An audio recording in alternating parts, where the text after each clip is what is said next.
की गई है। संविधान निर्माताओं का ये आशय रहा है कि ये सदन राजनीति की आपाधापी से ऊपर उठ करके गंभीर बौद्धिक विचार विमर्श का केंद्र बने और देश को दिशा देने का सामर्थ्य यहीं से निकले, ये स्वाभाविक देश की अपेक्षा भी रहे और लोकतंत्र की समृद्धि में ये योगदान ही उस समृद्धि को में अधिक मूल्य वृद्धि कर सकता है। आदरणीय सभापति जी, इस सदन में अनेक महापुरुष रहे हैं। मैं सबका उल्लेख तो न कर पाऊं, लेकिन लाल बहादुर शास्त्री जी हो, गोविंद वल्लभ पंत साहब हो, लाल कृष्ण आडवाणी जी हो, प्रणब मुखर्जी साहब हो, अरुण जेटली जी हो, ऐसे अनगिनत विद्वान श्रेष्ठीजन और सार्वजनिक जीवन में वर्षों तक तपस्या किए हुए लोग इस सदन को सुशोभित किया है, देश का मार्गदर्शन किया है।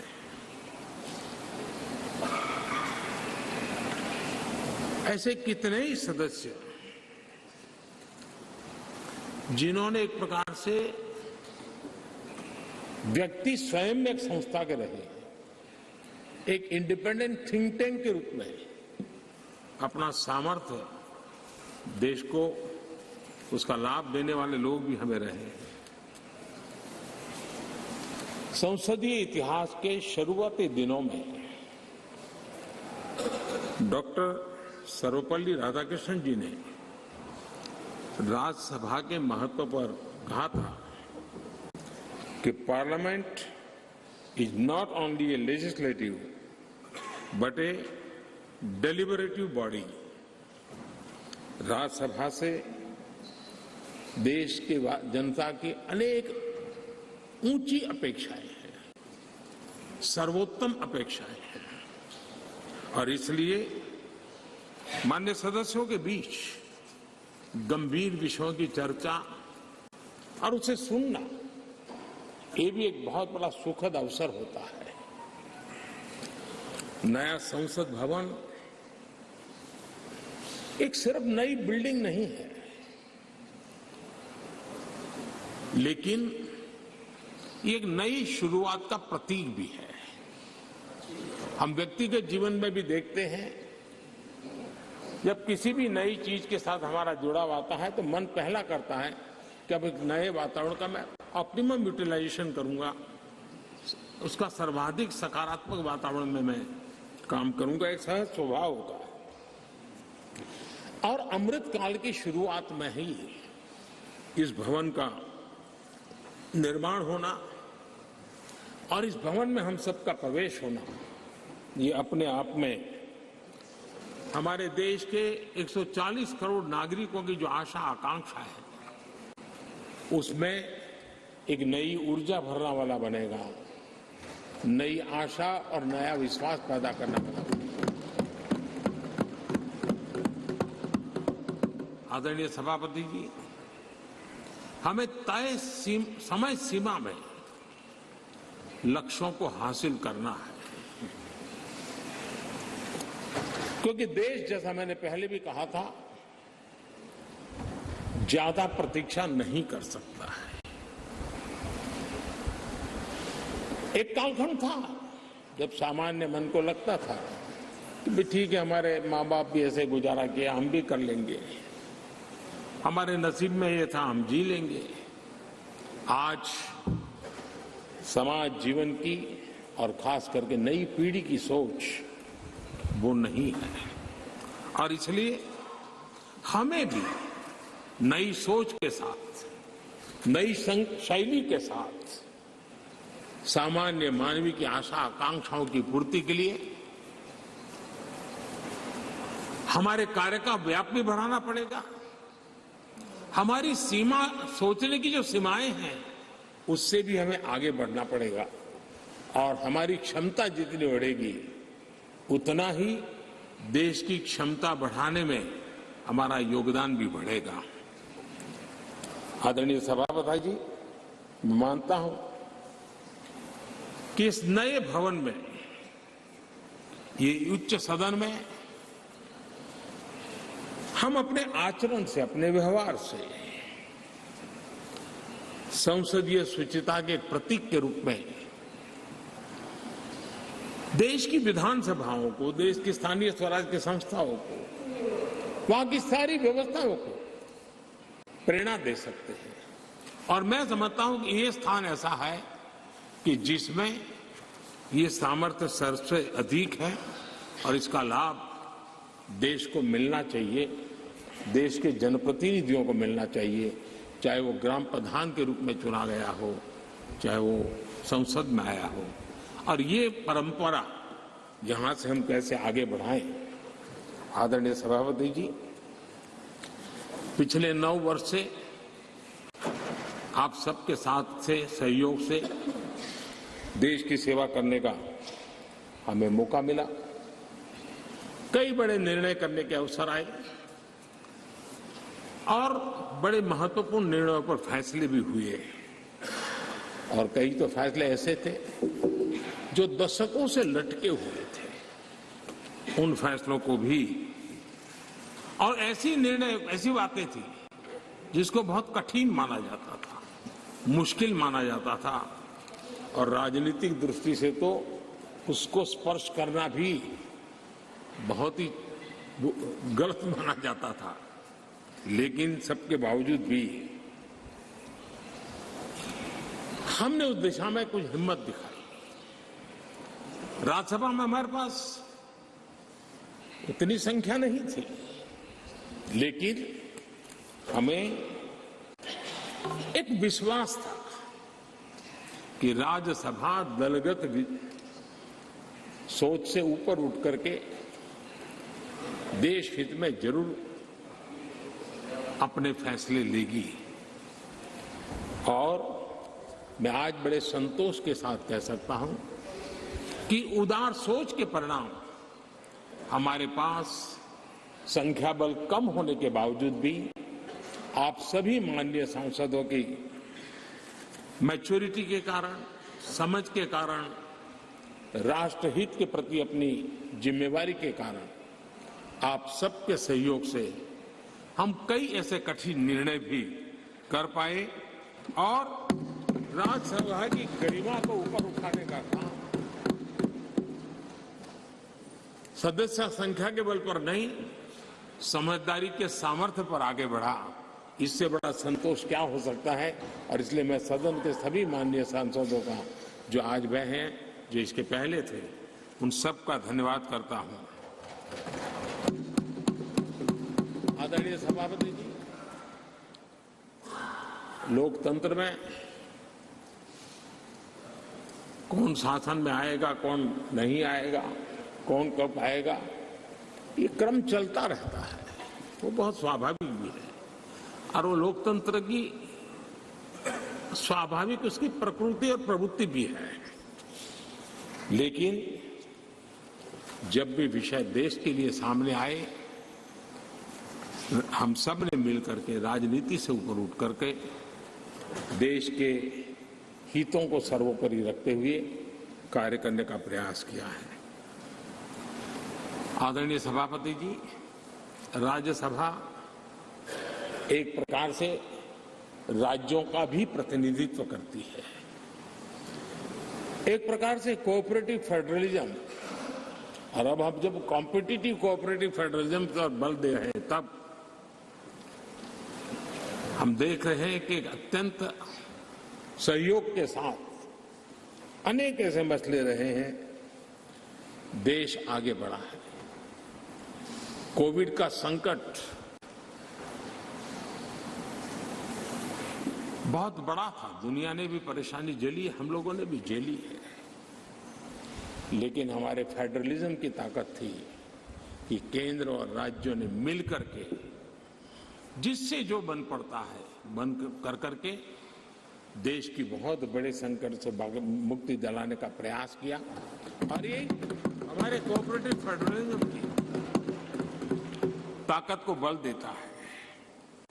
हमारे फेडरल स्ट्रक्चर को की एक ताकत है, उसने अनेक संकटों का सामना किया है और हमने सिर्फ संकटों के समय नहीं, उत्सव के समय भी दुनिया के सामने भारत की उस ताकत को पेश किया है जिससे दुनिया प्रभावित हुई है। भारत की विविधता, भारत के इतने राजनीतिक दल, भारत में इतने मीडिया हाउसेस, भारत के इतना रहन सहन, बोलियां, ये सारी चीजें G20 समिट में, राज्यों में जो समिट हुई, क्योंकि दिल्ली में तो बहुत देर से आए, लेकिन उसके पहले देश के 60 जितने शहरों में 220 से ज्यादा समिट होना और हर राज्य ने बढ़ चढ़ करके बड़े उत्साह के साथ विश्व को प्रभावित करें, इस प्रकार से मेहमान नवाजी भी की और जो डेलिब्रेशंस हुए उसने तो दुनिया को दिशा देने का सामर्थ्य दिखाया है और ये हमारे फेडरलिज्म की ताकत है और उसी फेडरलिज्म के कारण और उसी कोऑपरेटिव फेडरलिज्म के कारण आज हम यहां प्रगति कर रहे हैं। आदरणीय सभापति जी, इस नए सदन में भी, नई हमारी इस पार्लियामेंट बिल्डिंग में भी उस फेडरलिज्म का एक अंश जरूर नजर आता है, क्योंकि जब बनता था तब राज्यों से प्रार्थना की गई थी कि कई बातें ऐसी हैं जिसमें हमें राज्यों की कोई न कोई याद यहां चाहिए, लगना चाहिए कि ये भारत के सभी राज्यों का प्रतिनिधित्व यहां है और यहां कई प्रकार की ऐसी कलाकृतियां, कई चित्र जो पूरे हमारी दीवारों की शोभा बढ़ा रहे हैं, वो राज्यों ने पसंद करके अपने यहाँ राज्य की श्रेष्ठ चीज भेजी है। यानी एक प्रकार से यहाँ के वातावरण में भी राज्य भी है, राज्यों की विविधता भी है और फेडरलिज्म की सुगंध भी।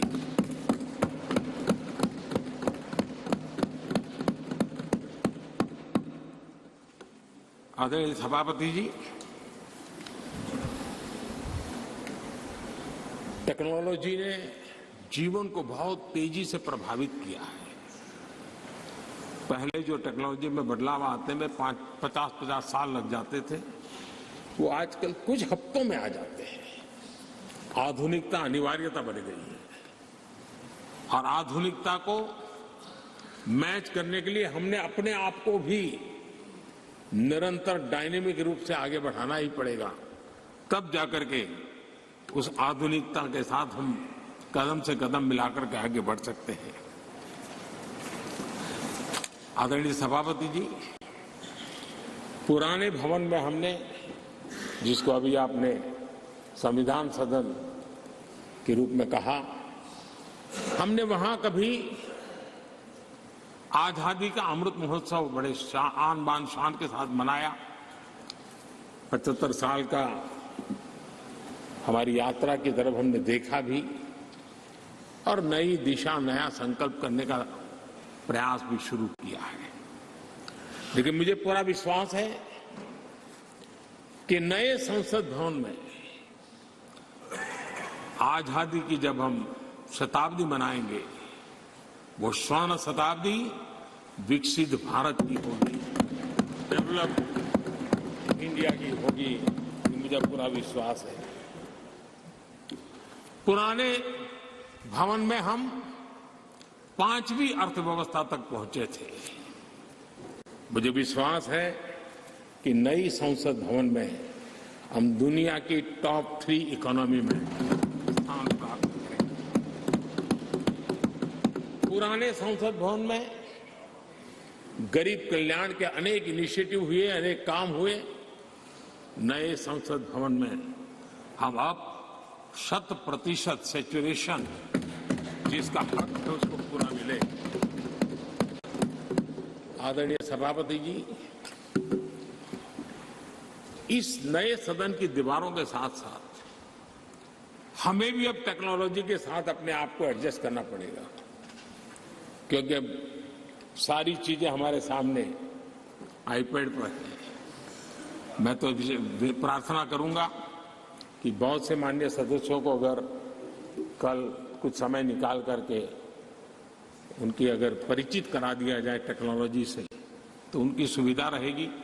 वहाँ बैठेंगे, अपनी स्क्रीन भी देखेंगे, ये स्क्रीन भी देखेंगे, और टेक्नोलॉजी वाले अगर तो हो सकता है कि उनको कठिनाई ना आए। तो आज मैं अभी लोकसभा में था तो कई साथियों को इन चीज़ों को ऑपरेट करने में दिक्कत हो रही थी।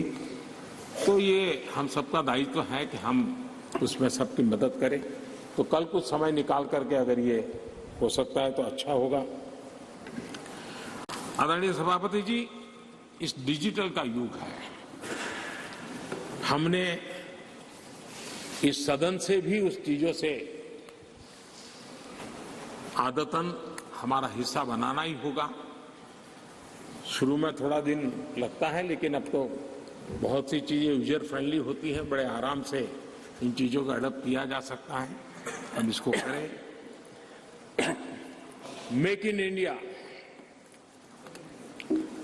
एक प्रकार से ग्लोबली गेम चेंजर के रूप में हमने इसका भरपूर फायदा उठाना है। और मैंने कहा, वैसे नई सोच, नया उत्साह, नया उमंग, नई ऊर्जा के साथ हम आगे बढ़कर के कर सकते हैं। आदरणीय सभापति जी, आज नया संसद भवन देश के लिए एक महत्वपूर्ण ऐतिहासिक फैसले का साक्षी बन रहा है। अभी पार्लियामेंट लोकसभा में एक बिल प्रस्तुत किया गया है, वहां पर चर्चा होने के बाद यहां भी आएगा। नारी शक्ति के सशक्तिकरण की दिशा में जो पिछले अनेक वर्षों से महत्वपूर्ण कदम उठाए गए हैं, उसमें एक अत्यंत महत्वपूर्ण कदम आज हम सब मिलकर के उठाने जा रहे हैं। सरकार का प्रयास रहा ईज ऑफ लिविंग का, क्वालिटी ऑफ लाइफ का। और जब ease of living, quality of life की बात करते हैं तो उसकी पहली हकदार हमारी बहनें होती है, हमारी नारी होती है, क्योंकि उसी को सब चीजें झेलनी पड़ती है। और इसलिए हमारी प्रयास रहा है और राष्ट्र निर्माण की उनकी भूमिका बढ़े, ये भी हमारी उतनी ही जिम्मेवारी है। अनेक नए नए सेक्टर्स हैं जिसमें महिलाओं की शक्ति, महिलाओं की भागीदारी निरंतर सुनिश्चित की जा रही है। माइनिंग में बहनें काम कर सके, निर्णय हमारे ही सांसदों की मदद से हुआ। हमने सैनिक स्कूलों को बेटियों के लिए दरवाजे खोल दिए, क्योंकि बेटियों में जो सामर्थ्य है उस सामर्थ्य को अब अवसर मिलना चाहिए। उनके लिए मन में इफ्स एंड बट्स का युग खत्म हो चुका है। हम जितना सामर्थ्य, हम जितनी सुविधा देंगी उतनी सामर्थ्य हमारी मातृशक्ति, हमारी बेटियां, हमारी बहनें दिखाएंगी। बेटी बचाओ बेटी पढ़ाओ का अभियान वो कोई सरकारी कार्यक्रम नहीं है, समाज ने इसे अपना बनाया है। और बेटियों का मान सम्मान की दिशा में समाज में एक भाव पैदा हुआ है। मुद्रा योजना हो, जनधन योजना हो, महिलाओं ने बढ़ चढ़ करके इसका लाभ उठाया है। फाइनेंशियल इंक्लूजन के अंदर आज भारत में महिलाओं का सक्रिय योगदान नजर आ रहा है।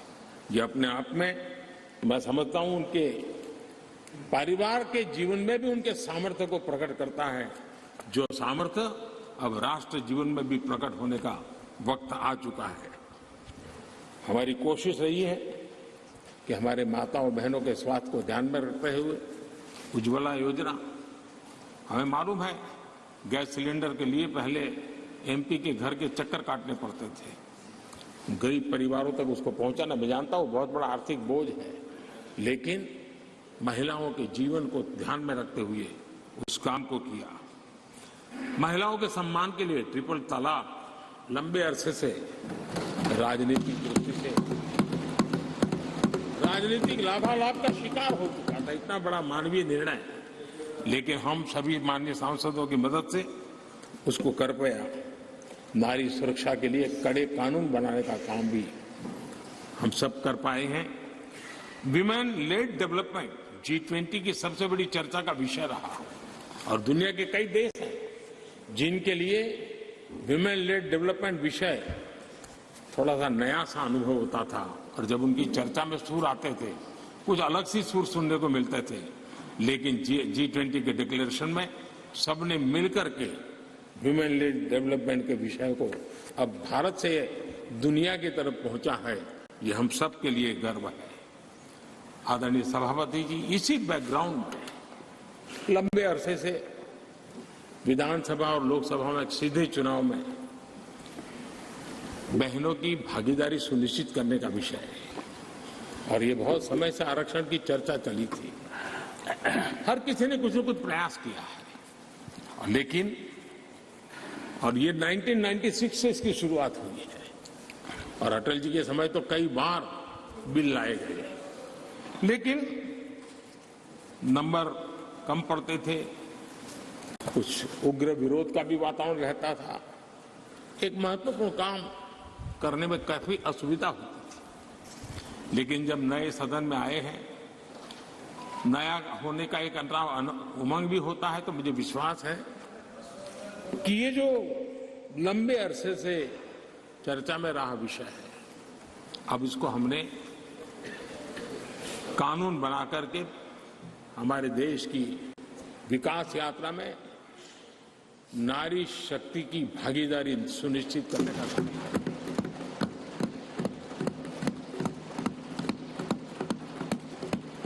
और इसलिए नारी शक्ति बंधन अधिनियम संविधान संशोधन के रूप में लाने का सरकार का विचार है, जिसको आज लोकसभा में रखा गया है। कल लोकसभा में इसकी चर्चा होगी और इसके बाद राज्यसभा में भी आएगा। मैं आज आप सबसे प्रार्थना करता हूं